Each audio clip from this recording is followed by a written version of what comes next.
Merci d'être au rendez-vous et bienvenue dans cette deuxième partie de votre matinale petit-déj. Alors comme waxtaanee nañ Écoterre ànd si ak Serigne Gueye dañuy waxtaanee li nga xamante ne nag moo jëm si wàllum tikk ñu si ànd ak ki nga xamante ne moo di kàngam gannaaw ba ma lu nuyuwaatee mu mel ni sa gan fekk si nañu si plateau bi may bàyyi nga dalal ko. Oui,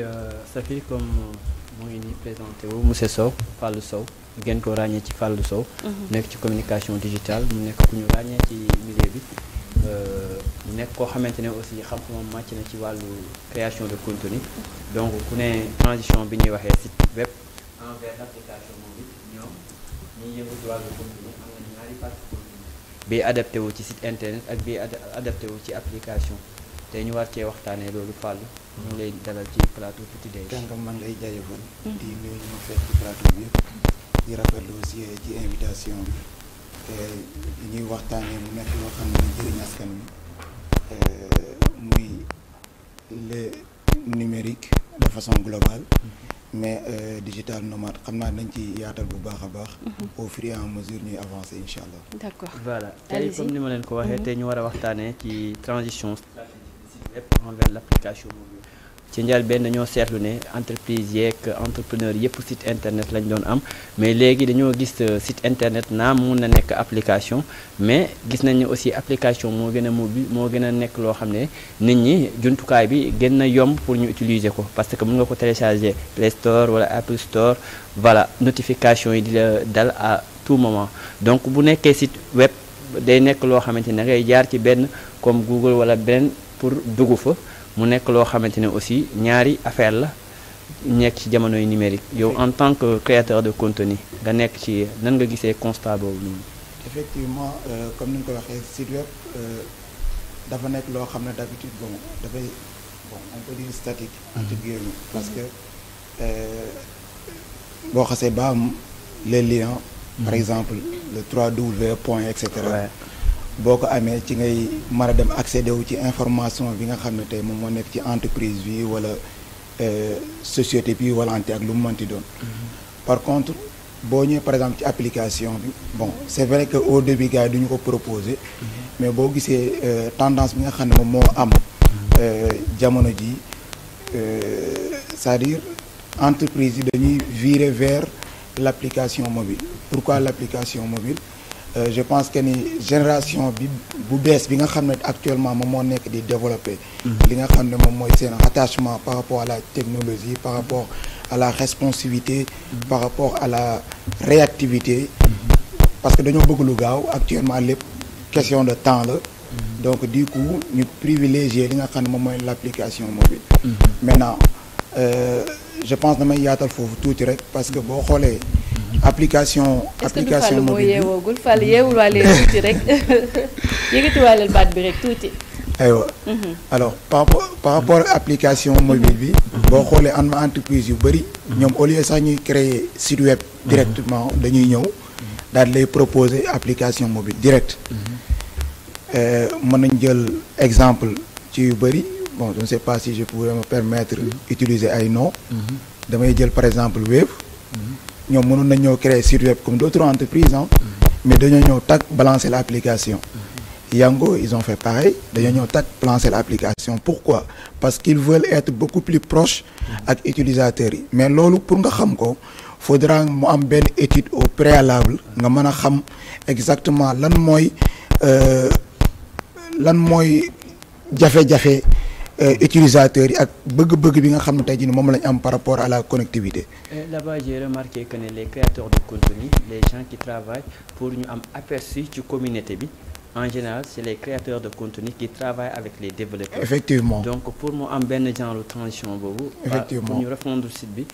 il faut que créateur de contenu bi am ci seen section. Mais bien sûr la créateur de contenu est un élément essentiel ci li nga xam ne tey jii moom moo jëm ci wàllum transition boobu noonu même bu dee sax sur web la parce que le créateur de contenu que ça soit muy kii créer am photo yi wala kii créer vidéo yi et cetera tey utilisateur li mu bëgg mooy bu duggee ci plateforme muy application mu nekk benn interface bu agréable boo xam dalay attirer boo duggee doo yàkkamtee génn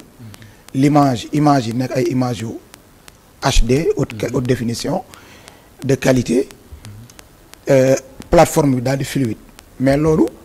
dafa am benn travail boo xam ne tey entre le développeur ki nga xam ne moom mooy développer ak ki nga xam ne moom mooy créateur de contenu parce que à chaque fois excusez-moi le développeur danaan par exemple au créateur de contenu que ne image bi nga xam ne moom nga may envoyé ma ko en JPEG envoyé ma ko en 3 mégaoctets envoyé ma ce sont des termes des données yoo xam ne tey jii dañu koy faral di xam di ko utiliser maintenant importance bi nga xam ne moom la am foofu noonu tey jii ni moom mooy ki nga xam ne moom mooy créateur de contenu yow tamit tu es censé savoir tous ces éléments là pour pouvoir vraiment am benn collaboration yow ak développeur bi maintenant interface yëpp voilà se valent mais particularité bi moom mooy cette communion cette fusion entre le développeur et le créateur de contenu qui permettent de donner cet aspect agréable ba tey booy utiliser tey jii ni boo duggee sa Wave boo ko utiliser vite fait ay plaisir doo am benn difficulté am na sax beneen plateforme à côté boo xam ne tey je vais permettre de le citer par exemple Orange tey boo doon jënd crédit boo doon jënd passe internet da nga naan dugal fii nga valider dugalaat fii nga valider et cetera tendance bi nga xam ne tey jii ni moom la Wave jël récemment avec Yaas c'est-à-dire ñoom dañoo créer passe 24 gigas en un clic sur achat internet da ngay dugg nga def passe internet en un clic. Merci pour la publicité hein. Mais c'est de la com quoi. On peut citer comme Walfnet on a bien développé exactement le site de Walf ba tax na tey ci biir Walfnet site bi dañ ko moderniser de telle sorte que comme application la am nga possibilité lire quotidien bi am nga possibilité en direct nga connecté via les réseaux sociaux am nga possibilité aussi nga seetaan télé en direct via l'application sans même sortir de l'application exactement en fait. Sans même sortir de l'application et puis c'est un site internet boo xamante ne dañ ko moderniser ba mu adapté wu ak application foofu nag la ñuy defee benn transition envers les répondeurs automatiques tey jii nii bu ñu nee répondeur automatique IA yi la IA yi ñu adapté envers les sites internet gis nañ ne bu nekkee site internet répondeur automatique yi IA yi ci application yenn gën a mun a wane seen xarañte effectivement alors tey jii nii lépp loo xam dafay jëm ci côté boobu noonu ça tourne autour des algorithmes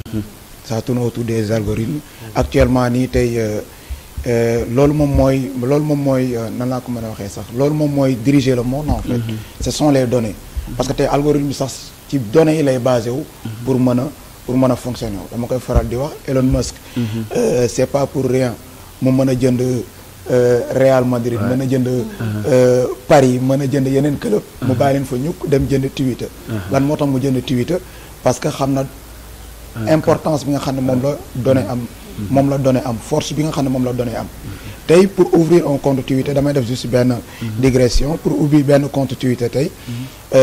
il te faut impérativement un numéro de téléphone impérativement et qui parle de numéro de téléphone tu as toutes les informations yi nekk ci biir et pour nga am numéro de téléphone authentique il faut dara nga identifier ko pour nga identifier ko lan nga utiliser sa carte d'identité nationale donc données yi dafay nekk ci biir donc ñoom ils ont compris qu'ils maîtrisent les données qui contrôle les données maîtrise le monde contrôle le monde et à travers ces données ci la ñu entraîner ces algorithmes yow tey nga développer benn site web mais c'est à travers des informations yi ngay am de gauche à droite mu nekk des données nga entraîne parce que actuellement ñu ngi toll fi ñuy wax machine learning c'est-à-dire machine learning en anglais c'est-à-dire on est en train d'apprendre la machine comment étudier wala nga topp jàng habitude nit ki utilisateur bi par rapport à une telle ou telle plateforme tey mën naa nekk tey di utiliser sama portable à chaque fois su ma xëyee sama premier réflexe moom mooy dugg par exemple TikTok par exemple maintenant algorithme bi dañ koy xam dañ naan kii premier réflexe sama TikTok lay dugg bu duggee TikTok dañ lay xool ay informations extra yow nga créer sa plateforme site web Walfadjri son application et tout voilà entraîner lépp li nga xam tey jii moom mooy l'IA et tout ce qui va avec l'algorithme va s'adapter sur ça yow nga dugg sur TikTok les premiers éléments qui vont venir sur qui vont apparaître sur votre fil d'actualité mais automatiquement ça sera ça sera information yi nga xam te ni peut-être ci Walf lay jógee et cetera pour mën a dugg ci kii donc juste pour wane ne lépp lien la lépp dafa am jonction et faaw nga am xarañte faaw nga am cet aspect vraiment benn xarañte bu yaatu pour mën a développer loolu en fait. mais man li muy wax c'est-à-dire li ma si gën a bàyyi xel mooy que ni c'est-à-dire technologie ni muy avancé léegi taskat xibaar yi naam ñu ngi def ay jéego lan moo tax ñoom tamit enseigne duñ jéem a avancé di jéem a gën a dugg si li nga xamante ne moo di nouvelle technologie yi adapté wu parce que dafa jot tamit que la presse voilà la presse traditionnelle, surtout la presse traditionnelle, c'est-à-dire presse écrite, la radio, la télé et autres. Mais je crois que war nañu adapté waat ba mën a ba influenceurs yi parfois duñu ñu yóbbul dara. Non mais yomb na mais sauf que peut-être dafa am yenn kii yoo xam ne ñoom peut-être en fait dañoo nekk ci benn zone de confort. dañoo ragal a génn ci seen zone de confort boobu noonu. C'est ça. Alors que moment boobu noonu boo ci yàggee gars yi dañu lay fàtte. Bien sûr. ñaar. doo productif ci actuellement gars yi dañuy évoluer y a pas mal de rajo yoo xam ne tey jii nii actuellement ñu ngi commencé di adapté wu par rapport ci li nga xam ne moom mooy bon c'est très rare ay jamono rajo donc daan déglu mais léegi rajo da ngay dégg da ngay gis parce que léegi gars yi dañuy filmer voilà rajo filmer genre podcast lay doon di def émission bi en même temps ngay gis di kii donc loolu non seulement yow mi nga xam ne yaa nekk ci télé wala yaa yore sa boîte yaa ngi yokk li nga xam ne tey jii moom mooy sa visibilité parce que yaa ngi adapté wu ci côté numérique bi beneen bi mooy côté revenu contenu yi ngay créer di nga ko mën a réutiliser sur ces plateformes comme YouTube et cetera yi nekk des plateformes yoo xam ne tey sont monétisables. D'accord Fallou est-ce que duñ dem ba kon site web jeex par exemple comme ci li ngeen di waxtaanee tey. alors c'est-à-dire dugal www.serigngueye.org duñ dem ba loolu yëpp jeex xam ne lépp ci application lay dox. alors mënul jeex parce que application yi. d'habitude ci yooyu lay soqeekoo maanaam loolu racine la en fait bon mun nañ ko bañ a utiliser mais day des moom mooy nekk soubassement wu yi nga xam ne tey moom mooy application yi dëgg la gars mën nga ko créer parce que à travers le site web tey ñi nga xam tey ñu ngi yore seen adresse email am na ñoo xam ne bu ñu xasee ba taxawee ni entreprise yi duñu bëgg a utiliser ay gmail.com ay fallou@gmail.com non dañu bëgg a utiliser par exemple ay fallou@point nangam sangam explique ak adapté ko ak seeni ci seen tour entreprise maintenant loolu boo amee site web am na benn ki quota entre guillemets booy am boo xam ne tey mën nga jënd par exemple 100 site web bu dee sa entreprise c'est plus de 100 personnes et cetera kenn ku ci nekk mu am ay site web ay mail personnalisé plutôt yoo xam ne tey nañ ko mën a utiliser maintenant bon site web du disparaître waaw du disparaître lu am solo la parce que tey jii nii ni ngay monétiser sa chaîne YouTube aussi noonu nga mën a monétiser sa site web les gens se font de l'argent sur le site web et donc mais monétisation mën nañu ko def ci application bien sûr bien sûr parce que tout est lié en fait donc yow tey à travers parce que opportunité la en fait donc fenn fu ci nekk tant que yaa ngi fay mën a grignoter rek mais c'est de bonne guerre en fait maintenant bon li nga doon wax tout à l'heure ci par rapport ak côté média yi je pense que ni il est crucial ñu jéem a xool naka la ñuy def certes ça peut être de l'investissement pour certains mais koo xam ne déjà am nga rajo ba pare wala am nga télé pour nga def transition numérique bi je pense que ne warul nekk lu compliqué. am naa. oui vas-y am naa mooy ci ñaar question benn bi mooy tey da nga ne information yi léegi ci information yooyu mun nañ ne souvent dañuy xool li nga xamante ne dama lay poser question ndax bu ñu gisee souvent yow politique ngay suivre.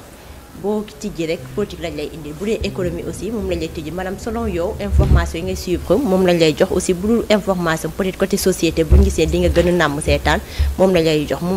bëgg mooy sam benn question bi benn bi mooy tey dañoo gis ne ba ci télé yi actuellement am na ñi nga xamante ne sax mun naa ne fu ñu nekk ni bon du publicité ay canal ay yooyu dañ ko bàyyi parce que seen kër day am wifi dañuy préférer taal seen télé rek IPTV ànd ak moom ànd ak li nga xamante ne moom mooy jàll ci waaw moom mooy jàll ci site YouTube bi ay yooyu est-ce que tey jii ko mun nañ ne télé bu nekk war nga gën a góorgóorlu lépp la nga xamante ne yaa ngi koy jàllale ci sa télé nga koy jàllale aussi ci sa site YouTube pour au moins mu nekk direct ak aussi lépp li nga xamante ne jàll na ba pare ku ñëw mun ko seetaan encore. alors par rapport à la première question li nga xam ne moom moo doon wax tout à l'heure loolu moom mooy côté algorithme yi c'est-à-dire yow boo nekkee di suivre benn actualité algorithme yi nga xam ne tey jii ñoom ñoo nekk ci sa ci plateforme yi ngay utiliser ñoom xam nañ à peu près à 90% yi nga xam moom moo lay gën a intéressé d'habitude moom moo waral à chaque fois yow saa yoo duggee ci plateforme yi que ça soit par exemple Facebook wala TikTok et cetera yi ñu lay proposer d'habitude mooy yi nga xam ne yow moom ngay faral di toog. donc loolu économie ça dépend ak lu mu mënti doon donc loolu ay algorithme la yoo xam ne tey jii ñoom ñoo nekk ci ginnaaw maintenant par rapport ak li nga xam ne tey jii moom nga wax c'est-à-dire il est impératif pour médias yi nga xam ne ñoo nekk ci réew mi bon dans le monde de façon globale que ñu adapté wu ci numérique parce que tey jii nii télé ci poche la ñu yor. muy suñu téléphone yi. actuellement nii tey lépp loo xam ne tey yaa ngi koy def muy création de contenu lépp dafa war a mën a jàll ci plateforme réseaux sociaux am na ñoo xam dañu yore seen télé. émission di daw ñu jàkkaarloog télé mais dañuy préférer di ko xool ci seen téléphone portable donc cette addiction la parce que ils ont tendance à chaque fois de ne pas être loin de leur smartphone. Maintenant pourquoi pas ñi nga xam ne ñoo nekk ci milieu bi ñu exploiter loolu parce que fa nga ne foo mënti nekk ma fekk la fa je pense que ne loolu c'est important. Maintenant savoir exploiter toutes les plateformes savoir créer cette communauté autour de la chaîne bu dee télé la et cetera autour de l'entreprise bu dee société la ak lu mu mënti doon savoir créer cette communauté et le développer et créer cette interaction parce que bu dee télé rek ngay seetaan tey di nga seetaan télé nga jékki-jékki am benn commentaire da ngay toog nga ne waa kii lu mu wax di du noonu waaye wala kii lu mu wax nii et cetera mais bu dee ci téléphone la tak sa avis da nga koy joxe direct en live donc cette approche cette interaction ça donne aux gens une benn jegewaay benn contact direct voilà implication directe par rapport ak li nga xam ne tey jii moom la ñuy seetaan muy télé wala ñuy suivre que ça soit muy société ak contenu bu mu mënti doon. léegi ci première question bi nga nekk wala ñëw nga ci deuxième bi. ñëw naa ci deuxième. d'accord mais léegi man damay am benn question rek mooy comme les techniciens des médias xam nga sànq wax nañ pour les journalistes mais les techniciens des médias ban apport la leen nouvelle technologie de l'information andilaat. alors pour ñoom tamit bu fekkee bëgg nañ demal seen bopp. je pense que ne côté boobu noonu. techniciens yi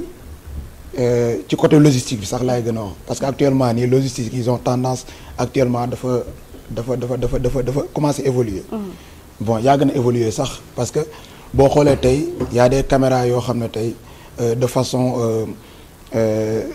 de façon simultanée mën ngay utiliser di filmer en même temps di def ay direct à travers ci sa même caméra bi ci yeneen plateforme yi dama jël ci benn exemple am na benn matériel bi ñuy utiliser peut-être gars yi sax ñoom xam nañ ko ni ñu koy utiliser déjà muy YOLO Box bi nga xam dafa intégrer lépp luy réseaux sociaux benn caméra bu ndaw la nii caméra bu pas caméra écran bu carré bu ndaw dafa intégrer lépp luy réseaux sociaux ci biir plateforme yi léegi nag yow say chaîne que ça soit muy YouTube Facebook LinkedIn Instagram lu mu mënti doon da nga koy intégrer ci biir te boo waroon dem defi direct doo soxla di envoyer signal bi à la régie pour ñoom ñu defal la transmission bi fi nga taxaw ngay taxaw taal affaire bi tu es connecté tu passes au direct maintenant ce sont des gadgets des outils gars yi ñu ngi koy utiliser mu ngi commencer bëri ndànk-ndànk amaan na aussi tamit yeneen matériel yeneen logistique yoo xam ne tey il faudra s'adapter parce que lii nii tey même ba da ngay xool évolution bi en fait ça part vite même da ngay xool sax même ci les câbles qu'on utilise bu njëkk ba ay USB ngay gis léegi ay type C ngay gis loolu lépp ça entre dans le cadre de cette évolution parce que tey jëmmi jamono da ngay dem ba foo xam ne tey dootoo gisati ay câble USB te même rallonge yi sax léegi rallonge yi sax yëpp dafay changer rallonge yi sax dafa maanaam cette transition n'est pas quelque chose boo xam te dafa yem juste ci côté numérique côté abstrait bi noonu comme ça mais dafa dem ba dafay laal sax suñu gadget yi tey ci micro bi nga utiliser port bi day dem sax bu yàggee type C lay doon ça a une nette évolution ba ci matériel yi nga xam ne moom la ñu utiliser maintenant bon aux techniciens peut-être d'essayer de s'adapter en fonction des nouvelles matériels yi nga audiovisuels yi nga xam ne ñoom ñoo nekk à leur disposition bien vrai que c'est pas donné mais bon yàlla baax na. et surtout ci côté beneen fànn bi ñuy wax ne ci application yi application mobile yi gis nañ ne aussi site internet yi comme ni nga ko waxee doon na loo xam ne duñ ko bàyyi mais xëy na pour gën a jege askan wi pour gën a jege aussi nit ñi interaction yeeg nit ñi ak communauté bi. il faut nga utiliser comme application yoo xamante ne dañuy permettre di jot message de notification à tout moment. Donc dañoo seetlu aussi tout ce qui est application ak tout ce qui est comme répondeur automatique li ñuy wax chatbot yi léegi bu ñu ko intégré ci application yi dañuy gis comme genre benn système la ñuy am au lieu que entreprise bi di am ay pàcc yu bëri comme canal bu ne def nii ak nii yow dañ koy boole ci benn système est-ce que loolu aussi entreprise yi pare nañ pour jóge ci transition bi ñëw ci benn genre système boo xamante ne comme réseaux sociaux yëpp da nga koy intégré ci benn application. Bon, je pense que ni actuellement ni entreprise yi gën a mag Sénégal tey jii nii boo xoolee la plupart dañoo nekk xaw a nekk en retard par rapport ak ci utilisation boobu nga wax parce que tey jii nii grâce à l'intelligence artificielle ñu on le sait déjà dañ koy wax fu ne chatbot yooyu noonu ngay gis noonu c'est juste des éléments yoo xam ne tey dafay permettre que ça soit muy entreprise wala boîte bu mu mënti doon nga mën a gagner temps tey par exemple tey benn client mën na frustré wu parce que dalaa envoyé message nga yëg ko tontu wala mu envoyé la message nga bàyyi ba guddi di ko tontu am na benn entreprise benn société de transport boo xam ne semaine passée dafa am benn waay bu fàtte sac ci biir oto bi man vers 8h ma envoyé leen message WhatsApp ma ne leen bus tel numéro tel am na ku fi bàyyi message am na ku fi fàtte saakam jox leen numéro bi avec toutes les informations 22h lañ ma envoyé message di ma laaj samay information affaire yooyu mujjumaa tontu donc loolu chatbot bi daf lay permettre nga mën a répondre genre situation yu mel noonu une fois nga installé ko en fait la personne derrière aura impression que ni moom elle est en train de parler à une vraie personne alors que yow da nga créer say robots des chatbots ce sont des robots programmer des messages nga ne ko kat diw bu ma laajee su ma poser une question est-ce que je peux parler avec quelqu'un réponse bii ma war a nekk nga programmer ko def say programmation texte question réponse parce que loolu faa nga xam déjà ni nga ko waxatee la mentalité de la personne peut-être ki nga xam ne tey jii ni moom moo war a ñëw ci plateforme utiliser ko di poser question une fois nga am loolu nga mën a créer ces questions réponses là et à temps réel di nga mën a am interaction échange de contact échange de numéro et cetera. Community manager est-ce que amati na voilà ma ne community manager kon est-ce que amati na njëriñ léegi. non mais bien sûr ça devient important parce que c'est stratégique maintenant. tey jii kii li muy wax nii. bu nekkee l'avancée de la nouvelle technologie adapté wut ak nit ñi communauté bi fa nekk. comme tey jii nii. réaction bi demeewul noonu parce que bu nekkee technologie dafa avancé à ce point nga yóbbu ko ci zone boo xamante ne comprendre uñ ko ça veut dire que égal 0 donc utilisation bi day nekk ça négatif léegi nag répondeur automatique bi ban njëriñ lay am loo xamante ne day positif ci askan bi tey jii nii yow entreprise bi comme collecte de données ñoo ngi ci guerre des données tey fexe nga tey ba yow da ngay am données yu mucc ayib yoo xam ne tu es plus informé dans l'entreprise moom chatbot bi il est plus informé que benn commercial boo xamante ne xëy na mun na am juumte wala nekkul tey mais moom elle répond bien et puis mun na jël à la place commerciale bi voix bi mun na répondre 24 heures di ko xaarandi bien avant et il maîtrise tout ce qui est information de l'entreprise donc si am na benn application boo xam ne réglé nañ ko ci fànn boobu foog naa moo ëpp avantage mais est-ce que nit ñi xam nañ loolu donc nit ñi personnellement je pense que ni bon peut-être utilisateurs yi c'est pas trop important à ce que ñoom ñoo kii loolu mais ñi nga xam ne ñoo yor entreprise yi di ko développer ñoom ñoo war a jël kii boobu noonu en main jéem ko développer par rapport ak li nga xam ne tey jii moom mooy seen boîte parce que tey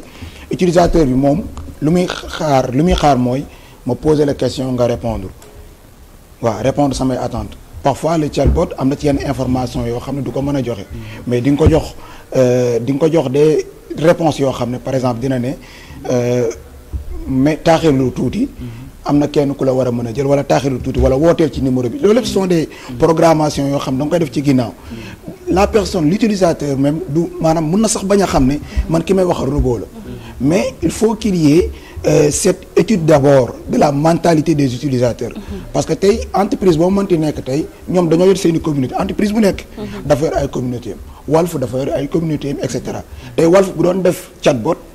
di ko créer ci li nga xam te ji moom mooy application. mais du ko def en français pour di wax ak koo xam ne mu ngi fongole mi. du ko def en anglais pour wax ak koo xam ne tey mu ngi dëkk Caajaay par exemple. mais dafay adapté wu en fonction ci ki nga xam ne tey jii nii ci zone bi nga nekk. chatbot bi mën a làkk wolof. parce que da nga koy programme li nga ko wax loolu lay def.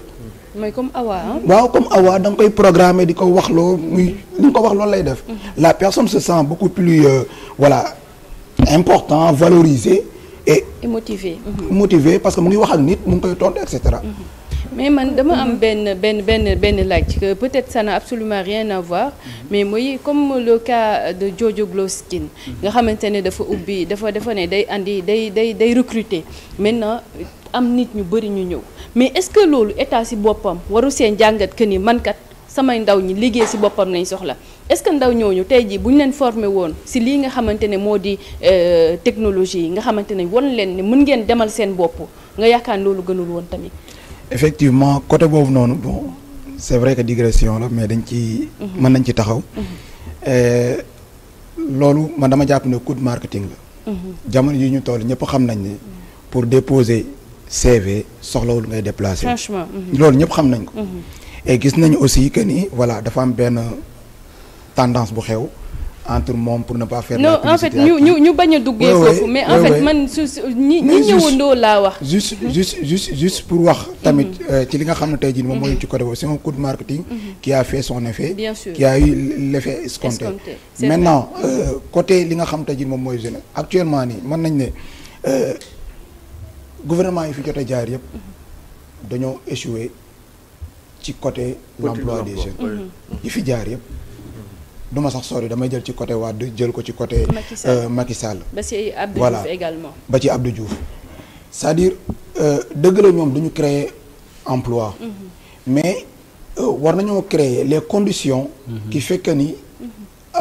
war nañoo mën a dimbali sax yeneen entreprise yi pour ñu mën a créer emploi man tey jii nii maa ngi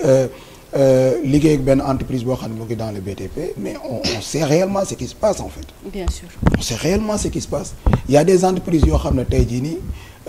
il y a des gens wax dëgg yàlla dañuy en fait pour ñu ñëw sax liggéey si dañuy nekk ci ay difficultés parce que bëgguñoo toog seen kër et hormis de cela ñooñu nga xam ne tey dañ leen engagé ba pare. am na tamit beaucoup de jeunes yoo xam ne tey mënuñoo gis tey fu ñu déposé wala fu ñu leen jëlee. je pense que c'est un message fort. voilà léegi un message fort boo xam ne tey lan la état war a def. oui un message fort boo xam ne tey jii teg nañ ay projet teg nañ ay projet côté numérique bi am nañ ci ay jéego yu bari yoo xam ne tey jii ñu ngi koy annoncé.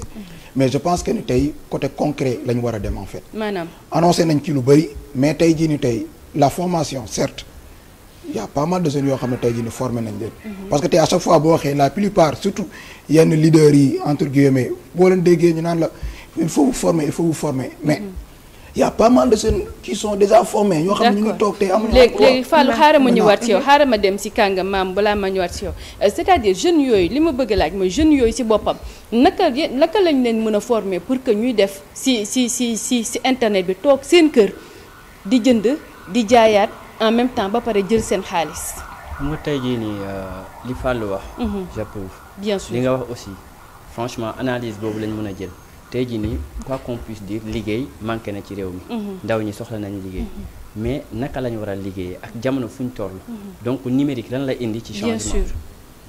xaaral kàngam daal numérique lan lay indi ci changement lan nga gis en série. numérique lan lay indi changement. bon man kàngam fi ma bëggoon ñëw sax waxuma ci côté numérique bi mais. waaw kon bàyyi ko mu daaneel balaa ngaa génn balaa mu génn foofu. àggali kàngam en fait dama doon wax ne tey comme tendance boobu ni ngeen di wax. stratégie marketing bi. tey jii nii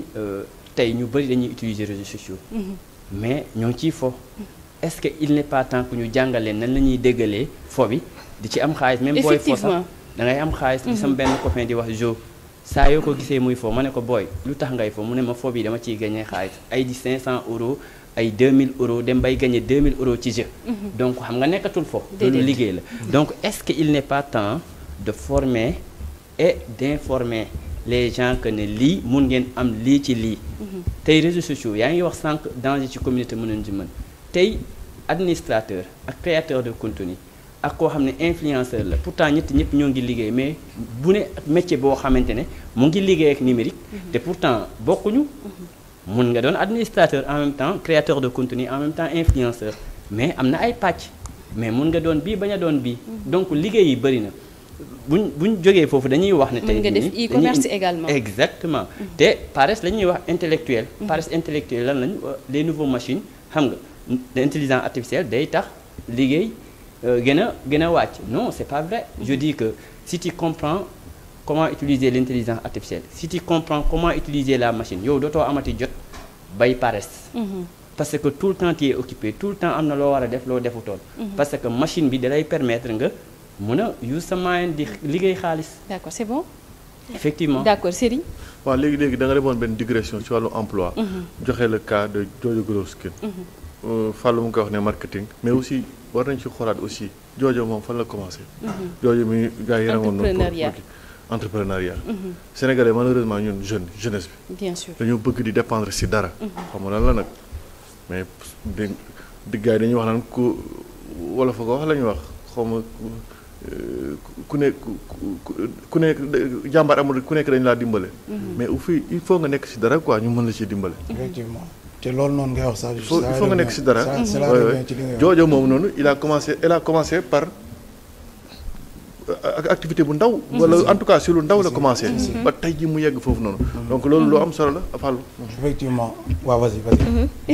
li may wax rek mooy amoon na yàggul dara récemment. suivre naa benn reportage ci benn télévision. ci benn journal xale bi nga xamante ne mi ngi en situation de handicap góor la xale la de mais mi ngi en plus de 20 moto Jakarta yi nga xamante ne moom moo employé ay nit. te nee na par mois mi ngi gagné ay millions. te nee na bu njëkkaan dafa démarré par benn. ndànk ba tey ji mu àgg fi maanaam comme pour appuyer li Serigne wax rek maanaam bu ñu commencé par benn après mun nga ñëw am lu bëri peut-être nag Sénégal yi day xeeb. day ne dañuy yàkkamti ñun. dañuy bàyyi yenn ni mu jàll ba am patience ci lenn mais toujours sur le cadre